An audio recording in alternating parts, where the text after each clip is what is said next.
नमस्कार। समय हो चला है देश विदेश की 5 बड़ी खबरों का, जिसमें आज बात होगी पूर्वी लद्दाख में चीन द्वारा की जा रही हिमाकत की। बताएंगे कि मानसूनी बारिश से किस तरह से मुंबई पानी पानी हो गया है। जानेंगे कि यूपी चुनाव से पहले कांग्रेस को किस तरह से बड़ा झटका लगा है।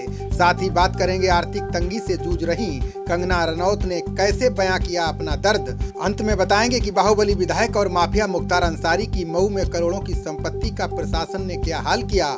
तो आइए खबर की शुरुआत एलएसी पर चीन की दादागिरी से करते हैं। गतिरोध के बीच एलएसी पर एक बार फिर हलचल तेज हो गई है। बता दें कि चीन ने पूर्वी लद्दाख में अपनी सेना की तैनाती बढ़ा दी है। साथ ही चीनी वायुसेना ने लद्दाख के पास अपनी सीमा में फाइटर जेट तैनात कर युद्ध अभ्यास कर दिया है। अपनी विस्तारवादी नीति के लिए प्रसिद्ध चीन एक ओर जहां सीमा पर अपने सैनिकों की तैनाती कर रहा है, वहीं दूसरी ओर सीमा विवाद का मामला सुलझाने के लिए भारत से सहयोग करने की अपील भी कर रहा है। भारतीय सीमा के पास चीनी सेना के युद्ध अभ्यास के बाद से ही भारतीय खुफिया एजेंसियां अलर्ट मोड में आ चुकी हैं। सूत्रों ने बताया कि भारतीय सीमा के पास चीनी वायुसेना के 20 लड़ाकू विमानों ने युद्ध अभ्यास में भाग लिया था। ये युद्ध अभ्यास उसी एयरबेस से किया गया जहां बीते वर्ष पूर्वी लद्दाख में चीनी सेना ने अपने जवानों को मदद पहुंचाई थी। चीन की इस हिमाकत को देखते हुए भारतीय सेना ने किसी भी हालात से निपटने के लिए उत्तरी सीमाओं पर राफेल लड़ाकू विमानों की तैनाती कर दी है। इसके अलावा मिग-29 एयरक्राफ्ट की एक पूरी यूनिट को लेह लद्दाख में तैनात किया गया है। भारतीय सेना की नजर सीमा से सटे चीन के अहम एयरबेस पर है। देश की आर्थिक राजधानी मुंबई में दक्षिण पश्चिम मानसून ने समय से एक दिन पूर्व दस्तक दे दी है। मुंबई में मानसून के पहुंचने की तारीख 10 जून बताई गई थी, लेकिन मानसून के एक दिन पहले पहुंचने से मुंबई पानी पानी हो गई है।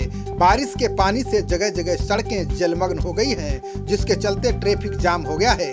पटरियों पर पानी भरने से ज्यादातर ट्रेनें देरी से चल रही हैं। भारी बारिश के चलते कहीं कहीं पर ट्रेनों का संचालन रोक दिया गया है। मानसून की पहली बारिश से ही मुंबई बेहाल है। मुंबई में ज्यादातर इलाकों में 40 से 70 मिलीमीटर तक बारिश हुई है। मौसम विभाग ने आने वाले 48 घंटे तक मुंबई में इसी तरह से तेज बारिश होने की संभावना जताई है। इसके साथ ही मुंबई में हाई टाइड की भी चेतावनी जारी की गई है। हाई टाइड के दौरान समुद्र की लहरें 4 मीटर की ऊंचाई तक पहुंचने की संभावना है। टाइड को देखते हुए समुद्र के किनारे के इलाकों को खाली करवा लिया गया है। इसके साथ ही समुद्र के किनारे एनडीआरएफ की कई टीमें नजर बनाए हुए हैं। कई इलाकों में सड़कों के जलमग्न होने के बाद यातायात रोक दिया गया है। यूपी में 2022 के आगामी विधानसभा चुनाव से पहले कांग्रेस को बड़ा झटका लगा है।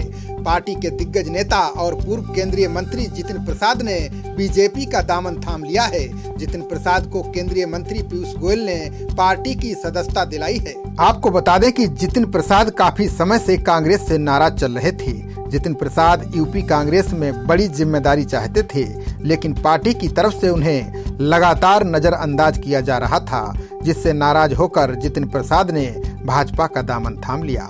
जितिन प्रसाद ने कहा कि देश हित में कोई दल है तो वो बीजेपी है। जितिन ने कहा कि दूसरी पार्टियां सिर्फ व्यक्तिगत होकर रह गई हैं। पीएम मोदी रात दिन देश की सेवा कर रहे हैं। भाजपा में गरीबों का ख्याल रखा जा रहा है। मैंने बहुत सोच समझकर बीजेपी में आने का फैसला लिया है। कोरोना संक्रमण और लॉकडाउन के कारण फिल्म इंडस्ट्री में कामकाज बीते करीब 2 साल से थमसा गया है।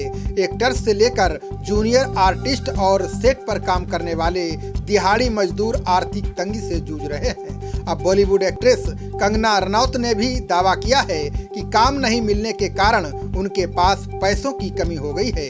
यही नहीं, कंगना ने कहा कि इस कारण वो पिछले साल का आधा टैक्स भी जमा नहीं कर पाई हैं। कंगना का ये दावा ऐसे समय में आया है जब उनकी गिनती देश की सबसे ज्यादा टैक्स चुकाने वाली एक्ट्रेस के तौर पर होती है। कंगना रनौत ने अपनी इंस्टाग्राम स्टोरी पर टैक्स नहीं चुका पाने का दर्द बयां किया है। उन्होंने केंद्र सरकार की ईच वन पे वन पॉलिसी पर वीडियो क्लिप शेयर करते हुए लिखा, भले ही मैं सबसे ज्यादा टैक्स वाले स्लैब में आती हूँ, मैं अपनी कमाई का लगभग 45% टैक्स के रूप में देती हूँ। भले ही मैं सबसे ज्यादा टैक्स चुकाने वाली एक्ट्रेस हूँ, लेकिन काम नहीं होने के कारण मैंने अभी तक अपने पिछले साल के टैक्स का आधा बकाया भुगतान नहीं किया है।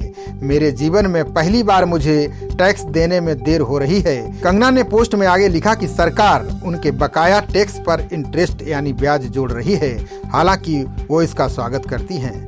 बता दें कि सिर्फ कंगना ही नहीं, पूरा बॉलीवुड कोरोना से प्रभावित है। चाहे वो फिल्म से जुड़े कलाकार हों या फिर अन्य एंटरटेनमेंट कार्यक्रमों से, सभी आर्थिक तंगी का सामना कर रहे हैं। अभी हाल ही में फिल्म अभिनेता शब्बीर अली से हुई खास बात में भी ये बात सामने आई थी।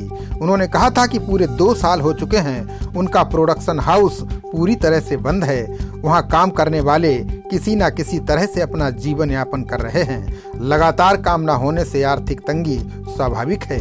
अब कंगना जैसी अदाकारा अगर आर्थिक तंगी की बात कर रही है तो अन्य छोटे कलाकारों का क्या हाल होगा, आप बखूबी समझ सकते हैं।